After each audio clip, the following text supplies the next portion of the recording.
राधे राधे। प्रणाम सभिको। वसुदेव सुतं देवं कंसचाणूरमर्दनं देवकी परमानंदं कृष्णं वंदे जगद्गुरुं। श्री कृष्णं वंदे जगद्गुरुं। सर्वप्रथम सभी माता बहनों को गणगौर की हार्दिक शुभकामनाएं। ठाकुर जी आपके जीवन में बहुत आनंद प्रदान करें। कल के वीडियो में श्लोक संख्या 23 तक की चर्चा हुई थी। अब आगे 24वें श्लोक से।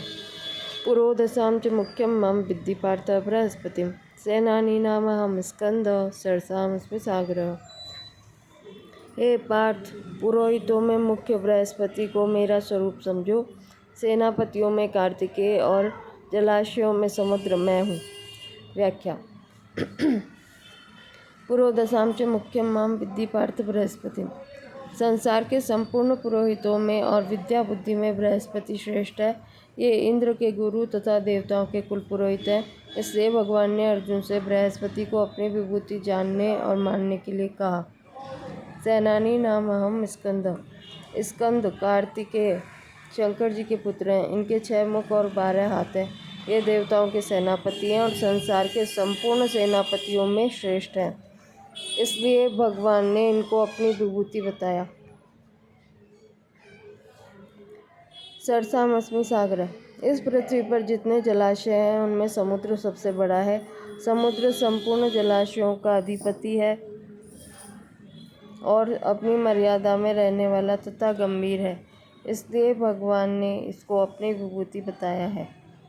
यहाँ इन विभूतियों की जो अलौकिकता दिखती है वह अब उनकी खुद की नहीं है, प्रत्युत भगवान की है और भगवान से ही आई है।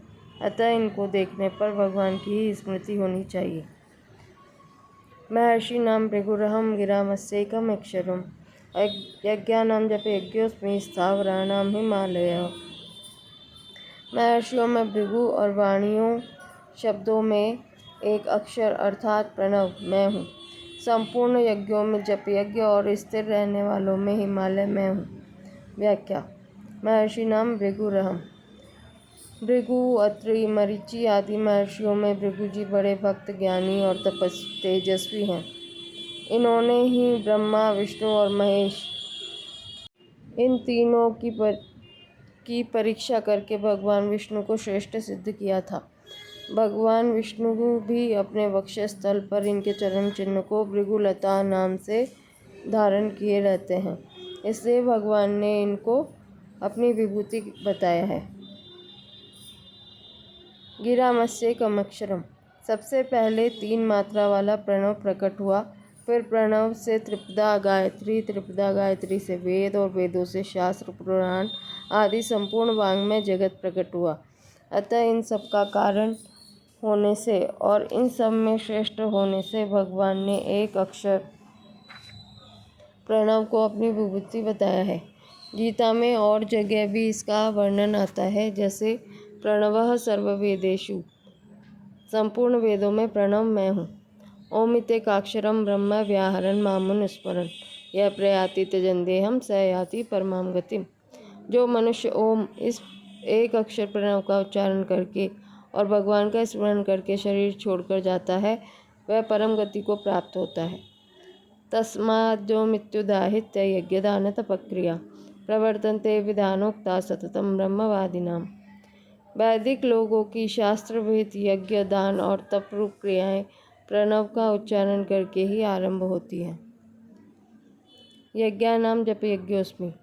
मंत्रों से जितने यज्ञ किए जाते हैं उनमें अनेक वस्तु पदार्थों की विधियों की आवश्यकता पड़ती है और उनको करने में कुछ न कुछ दोष आ ही जाता है। परंतु जप यज्ञ अर्थात भगवान नाम का जप करने में किसी पदार्थ या विधि की आवश्यकता नहीं पड़ती।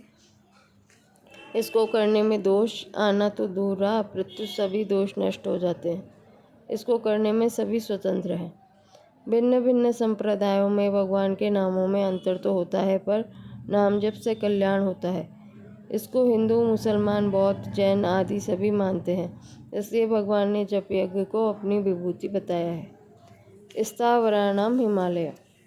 स्थिर रहने वाले जितने भी पर्वत हैं उन सब में हिमालय तपस्या का स्थल होने से महान, पवित्र है और सबका अधिपति है। गंगा, यमुना आदि जितनी तीर्थ स्वरूप पवित्र नदियाँ हैं, वे सभी प्रायः हिमालय से प्रकट होती हैं। भगवत प्राप्ति में हिमालय स्थल बहुत सहायक है। आज भी दीर्घायु वाले बड़े बड़े योगी और संत जन हिमालय की गुफाओं में साधन भजन करते हैं। नर नारायण ऋषि भी हिमालय में जगत के कल्याण के लिए आज भी तपस्या कर रहे हैं। हिमालय भगवान शंकर का ससुराल है और स्वयं शंकर भी इसी के एक शिखर कैलाश पर्वत पर रहते हैं। इसलिए भगवान ने हिमालय को अपनी विभूति बताया है।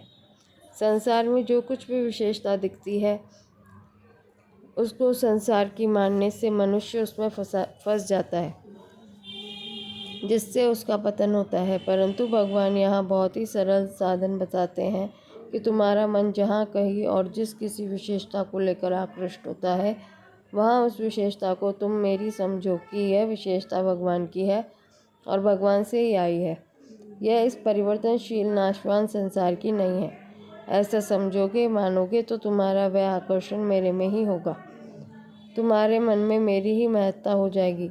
इससे संसार का चिंतन छूटकर मेरा ही चिंतन होगा, जिससे तुम्हारा मेरे में प्रेम हो जाएगा। अश्वस्थ सर्ववृक्षाणां देवर्षीणां च नारद गंधर्वाणां चित्ररथः सिद्धानां कपिलो मुनिः। संपूर्ण वृक्षों में पीपल, देवर्षियों में नारद, गंधर्वों में चित्ररथ और सिद्धों में कपिल मुनि मैं हूँ। व्याख्या। अश्वत्थ सर्ववृक्षाणाम। पीपल एक सौम्य वृक्ष है। इसके नीचे हर एक पेड़ लग जाता है और यह पहाड़, मकान की दीवार, छत आदि कठोर जगह पर भी पैदा हो जाता है। पीपल वृक्ष के पूजन की बड़ी महिमा है। आयुर्वेद में बहुत से रोगों का नाश करने की शक्ति पीपल वृक्ष में बताई गई है। इन सब दृष्टियों से भगवान ने पीपल को अपनी विभूति बताया है। देवर्षि नाम च नारद। देवर्षि भी कई हैं और नारद भी कई हैं, पर देवर्षि नारद एक ही हैं। ये भगवान के मन के अनुसार चलते हैं और भगवान को जैसी लीला करनी होती है, ये पहले से ही वैसी भूमिका तैयार कर देते हैं। इसलिए नारद जी को भगवान का मन कहा गया है। ये सदा वीणा लेकर भगवान के गुणगान गाते हुए घूमते रहते हैं। वाल्मीकि और व्यास जी को उपदेश देकर उनको रामायण और भागवत जैसे ग्रंथों के लेखन कार्य में प्रवृत्त कराने वाले भी नारद जी ही हैं। नारद जी की बात पर मनुष्य, देवता, असुर, नाग आदि सभी विश्वास करते हैं। सभी इनकी बात मानते हैं और इनसे सलाह लेते हैं। महाभारत आदि ग्रंथों में इनके अनेक गुणों का वर्णन किया गया है। यहाँ भगवान ने इनको अपनी विभूति बताया है। गंधर्वाणाम चित्ररथ। स्वर्ग के गायों को गंधर्व कहते हैं। स्वर्ग के गायकों को गंधर्व कहते हैं और उन सभी गंधर्वों में चित्ररथ मुख्य है। अर्जुन के साथ इनकी मित्रता रही और इनसे ही अर्जुन ने गान विद्या सीखी थी। गान विद्या में अत्यंत निपुण और गंधर्वों में मुख्य होने से भगवान ने इनको अपनी विभूति बताया है। सिद्धानाम कपिलो मुनि। सिद्ध दो तरह के होते हैं, एक तो साधन करके सिद्ध बनते हैं और दूसरे जन्मजात सिद्ध होते हैं। कपिल जी जन्मजात सिद्ध हैं और इनको आदि सिद्ध कहा जाता है। ये करदम जी के यहाँ देवहूति के गर्भ से प्रकट हुए थे। ये सांख्य के आचार्य और संपूर्ण सिद्धों के गणाधीश हैं। इसलिए भगवान ने इनको अपनी विभूति बताया है। इन सब विभूतियों में जो विलक्षणता प्रतीत होती है, वह मूलतः तत्वतः भगवान की ही है। अतः साधक की दृष्टि भगवान में ही रहनी चाहिए।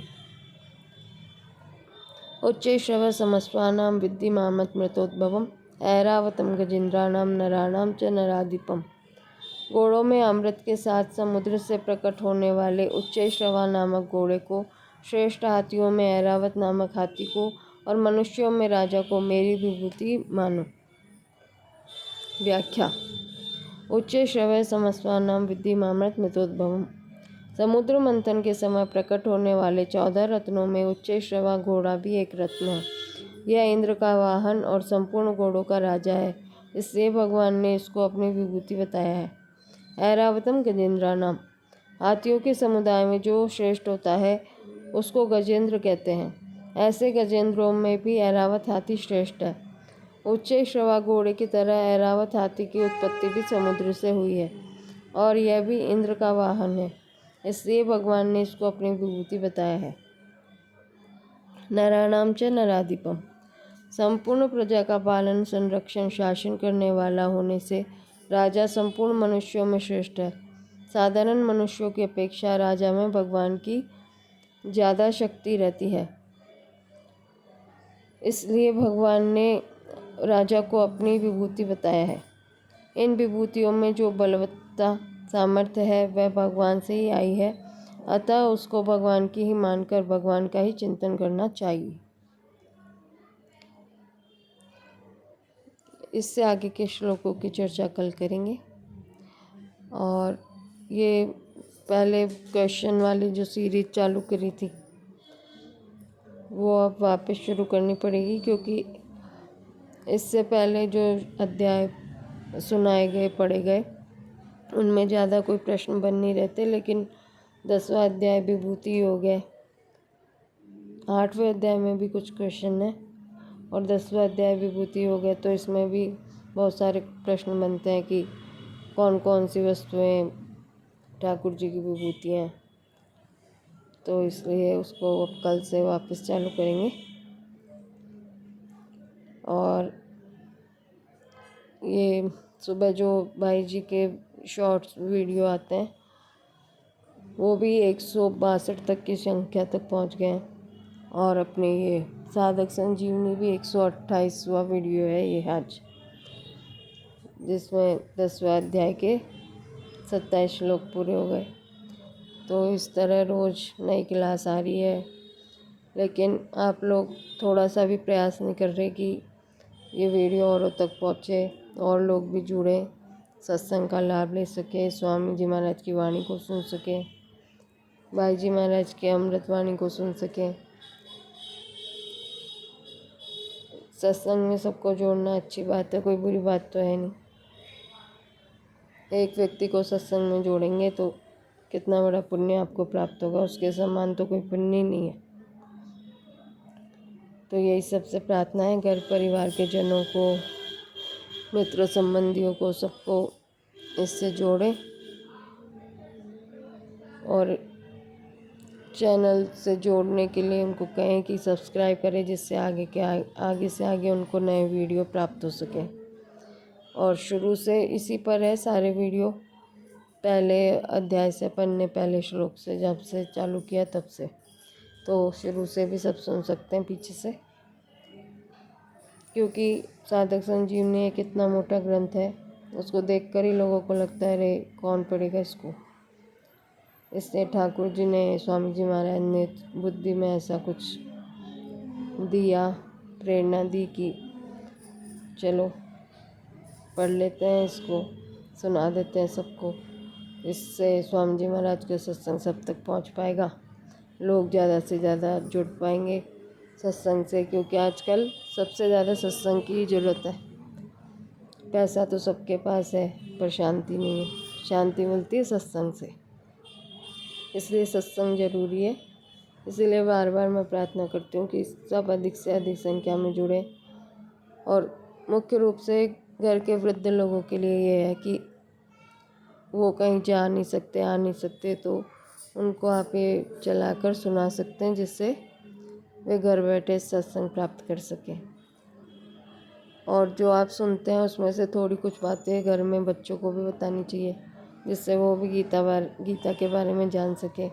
गीता रामायण एक ऐसे ग्रंथ है हमारे भारत के कि हमारे सनातन संस्कृति के अंग है, इनके बारे में तो जानकारी होनी ही होनी चाहिए। और पूज्य गुरुदेव भगवान मलुकपीठ वाले महाराज जी कहते हैं कि रोज़ बच्चों को, परिवार को साथ लेकर बैठकर आधा घंटा कीर्तन जरूर करना चाहिए, उससे बच्चों में संस्कार पड़ते हैं भजन के और घर में शांति सुख की वृद्धि होती है। अस्तु।